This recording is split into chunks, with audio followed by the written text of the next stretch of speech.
The movement of human from one place to another becomes easier through the use of cars and other vehicles. In many cities around the world, it has become necessary to rethink the allocation of space to cars.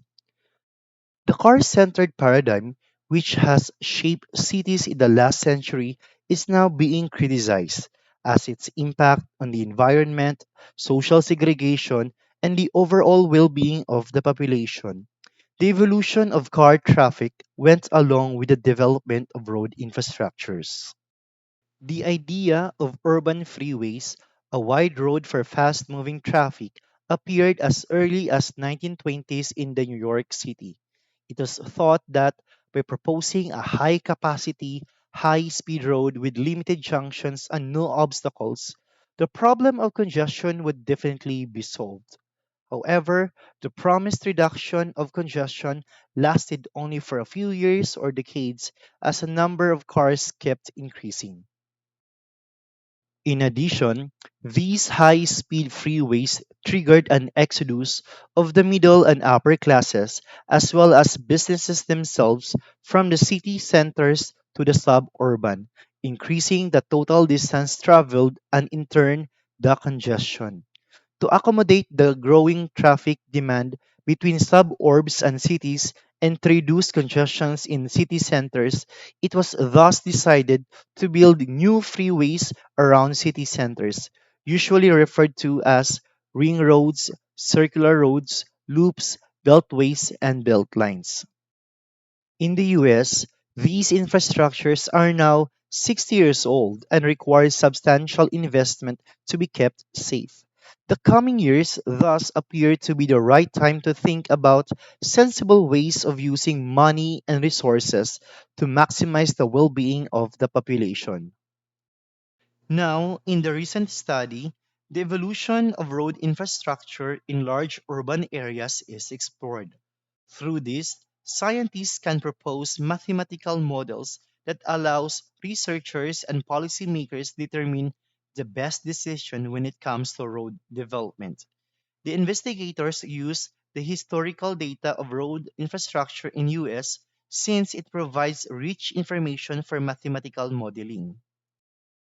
The decision to build an urban freeway or a ring road was taken in response to the traffic demand, which is essentially corresponds to the number of commuters. The investigators observed that urban freeways are starting to emerge when the traffic demand is around to 10 to the 4 or at least 10,000. In terms of inhabitants, it is around 10 to the 5 or at least 100,000.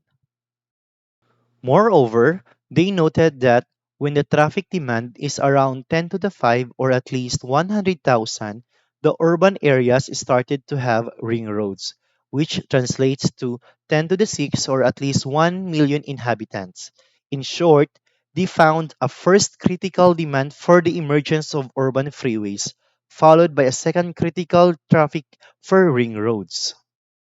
Investigators also sought the cost benefit analysis of these road infrastructures. They named two types of commuters. Commuter 1 are individuals that commute to the center of urban area, and commuter 2 are commuters that travel from suburb to suburb. They come up with this mathematical formula.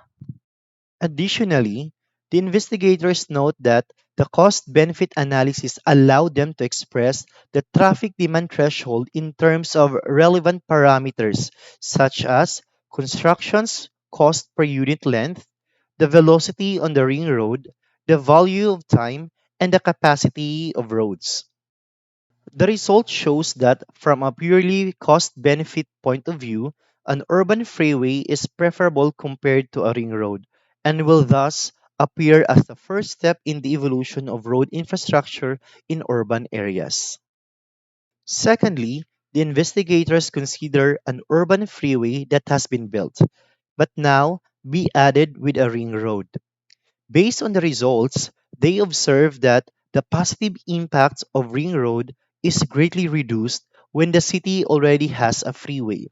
Additionally, the presence of an urban freeway adding with a ring road is beneficial when it is allowed to separate the two types of commuters. Commuter 1, and Commuter 2. In large cities, the existence of an urban freeway allows for high speeds in the city center, but also creates a number of problems, such as pollution and noise. Their framework allows them to show that the negative externalities of urban freeways can, in some cases, make their removal the most economical solution. Each city should evaluate the cost associated with these freeways and compare it with the social cost. If the cost exceed the social value, it means that it is only detrimental to the environment but even economically unjustified to rebuild such urban freeways. Finally, their analysis suggests that when population and the number of commuters grow, the typical evolution scenario for infrastructure is building of freeways, followed shortly after by ring roads around the urban areas. Taking into account the detrimental aspect of urban freeways, cities tend to remove their urban freeways.